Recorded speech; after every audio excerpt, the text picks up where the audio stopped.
Hai semuanya, home review di sini dan mari kita tahu lebih banyak episode 3. Nah, hari ini aku mau ngebahas soal bahan-bahan yang digunakan pada lemari.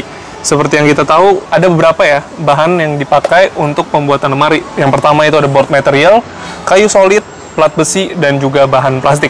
Nah, aku mau ngebahas apa sih kelebihan dan kelemahan dari tiap bahan-bahan tersebut. Simak videonya sampai habis. Yang pertama mau aku bahas adalah board material. Board material ini merupakan papan yang berbahan dasar kayu yang di-press. Seperti yang kita tahu itu kayu press. Cuman board material ada beberapa grade. Ada triplek, particle board, MDF, dan juga ada block board atau block thick. Yang pertama adalah triplek. Triplek ini seperti yang kita tahu itu adalah serbuk kayu yang di-press. Itu biasa digunakan sebagai pelapis penutup di bagian belakang lemari, terutama yang segmentasi menengah ke bawah. Biasa jarang banget digunakan pondasi karena ini bahannya tuh tipis dan rentan banget sama air. Lalu yang kedua particle board. Particle board ini adalah bahan dasar yang paling sering kita temui di toko furniture manapun, terutama lemari ya. Ini digunakan sebagai pondasi, ditaruh di sebagai pintu, sekat, dan semuanya. Jadi basically kebanyakan pakai particle board. Lalu ada juga MDF. MDF ini sama aja kayak particle board, cuman kayu yang digunakan itu lebih halus. Itu seperti bubuk yang benar-benar di-press, jadi sehingga lebih padat, lebih tahan air, dan juga yang pasti lebih awet. Sedangkan kalau block thick itu adalah lempengan kayu yang dilapis atau seperti sandwich ditutup sama lapisan particle board atau lapisan triplek.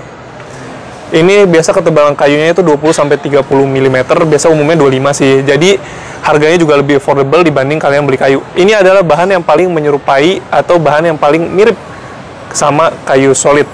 Biasanya produk ini jarang banget dijual sebagai produk komoditi, jadi biasanya ini kebanyakan kalau misalnya kalian ke interior design atau ke toko custom furniture, itu biasa kalian bisa temui di sana. Kelebihannya apa dari board material? Pertama, harganya affordable, model elegan, inovatif, dan juga cantik-cantik karena tinggal di paper sama model-model kayak kalian bisa lihat ada bahan marmer, warnanya bisa warna krem, warna coklat muda, itu bisa banyak banget. Nah, musuh utama dari particle board ini cuma satu, yaitu air. Jadi kalau misalnya rumah kalian itu daerah rawan banjir, atau tembok-tembok kalian itu lembab, aku nggak saranin banget pakai lemari dengan bahan ini. Next, kita ada bahan kayu solid. Kayu solid berarti bahannya menggunakan kayu alami yang di oven dan dipoles, sehingga warnanya jadi lebih cantik dan jadi anti rayap. Biasanya menggunakan kayu jati, kayu mahoni, atau kayu karet. Kelebihan dari produk ini tentu pasti lebih kuat. Modelnya lebih mewah, sehingga kalau kalian beli, nilai estetika dari rumah Anda pasti meningkat.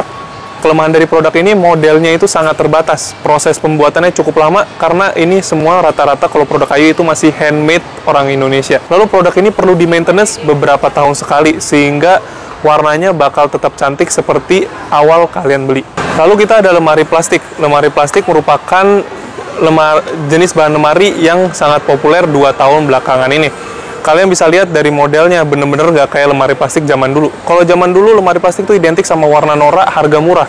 Kalian bisa lihat sekarang modelnya lebih elegan, warnanya juga lebih bagus, lebih modern. Dan juga produk ini bahannya itu kuat banget, anti rayap, anti karat, dan anti banjir. Bener-bener menjawab semua permasalahan lemari-lemari dari particle board. Kelemahannya apa? Cuma satu, bahannya itu ringan. Kenapa ringan jadi masalah? Karena kalau misalnya kalian mau pindahin barang ini, itu kalian mesti benar-benar hati-hati. Kenapa? Kalian bisa geser engselnya. Jadi sering banget masalah kalau kita geser-geser produk lemari plastik ini, engselnya tuh suka geser. Kadang lemarinya bisa naik dikit, atau misalnya lacinya itu bisa keluar dikit. Seperti itu. Lalu ada juga bahan lemari plat besi. Ini bahan yang cukup menarik. Kenapa? Karena ini sebenarnya bahan yang digunakan di office furniture, seperti locker sama filing cabinet. Kelebihannya apa sih? Tentu yang pasti anti rayap, anti banjir, dan anti karat. Nah, kelemahan dari produk ini itu sebenarnya sama aja kayak model lemari plastik. Modelnya terbatas, cuma model kotak polos, warnanya juga monoton, kalau nggak putih, abu, ya gitu-gitu doang. Lalu bahannya itu sangat ringan, sehingga kalau misalnya kalian pindahin, itu beberapa part itu bisa bergeser. Itu nggak masalah, tinggal kalian adjust doang. Kalian main ke toko furniture atau ke toko mebel, pasti di dalam tokonya lebih didominasi sama produk-produk berbahan board material sama berbahan plastik. Kenapa? Karena harganya lebih mudah diterima masyarakat, terus bahannya juga lebih dikenali masyarakat, dan modelnya juga modern dan cantik-cantik. Kalau untuk harga sendiri, kalau bahan board material, terutama particle board yang paling sering kita temui, itu kalau 3 pintunya aja, itu paling dibanderol di angka 800 sampai 900 ribuan. Kalau misalnya MDF itu biasa 1 jutaan. Kalau misalnya MDF atau particle board itu yang tebel, yang 25-30 mm, itu bisa kalian dapatkan di angka 1,5 sampai 2 juta ke atas. Seperti itu. Jadi tergantung ketebalan dari board materialnya itu. Kalau misalnya blockboard itu kalian mesti ke interior design karena bentuknya dan sifatnya custom pasti jatuhnya lebih mahal dibanding bahan-bahan particle board. Lalu kalau kita ke plat besi, kalau plat besi yang 0,3, 0,4 itu cukup murah, itu biasa kalian bisa dapatkan di bawah 1,5. Tapi kalau misalnya yang tebel kayak yang satu ini itu lumayan, harganya itu bisa di atas 2 jutaan. Tapi memang durabilitasnya lebih bagus dan dia tidak penyok.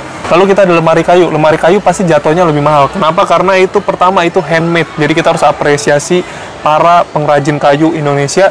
Harganya itu biasa dibanderol di angka udah 3 jutaan sampai 5 jutaan ke atas.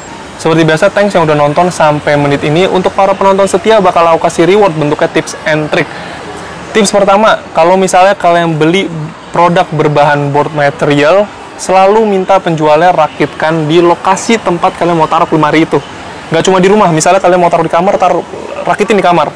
Kenapa? Kalau misalnya kita rakitin di toko, ternyata kita bawa ke rumah nih, nggak muat, itu mesti dibongkar lagi. Dan kalau lemari board material dibongkar, itu pasti nanti pas dipasang lagi, itu pasti nanti jadi lebih gampang, guys. Tips kedua, kalau misalnya kalian beli lemari plat besi, terutama plat besi ya, kalian mesti sangat aku sarankan untuk datang ke tokonya langsung untuk cek ketebalan dari bahan lemarinya. Guys, udah tahu lebih banyak kan? Kalau misalnya kalian mau cari-cari lemari dan konsultasi secara gratis, kalian bisa hubungi nomor di bawah ini, atau kalian bisa kunjungi store kami. Kita ada di beberapa titik di kota Jabodetabek. Kita ada di Jakarta, Bogor, Depok, dan Bekasi.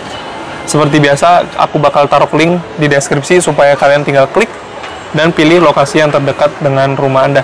Kalau misalnya kalian sibuk kerja, kalian gak ada waktu, kalian boleh browsing dari internet. Kita ada di seluruh marketplace kesayangan Anda. Kita ada di Tokopedia, Shopee, Blibli, Lazada.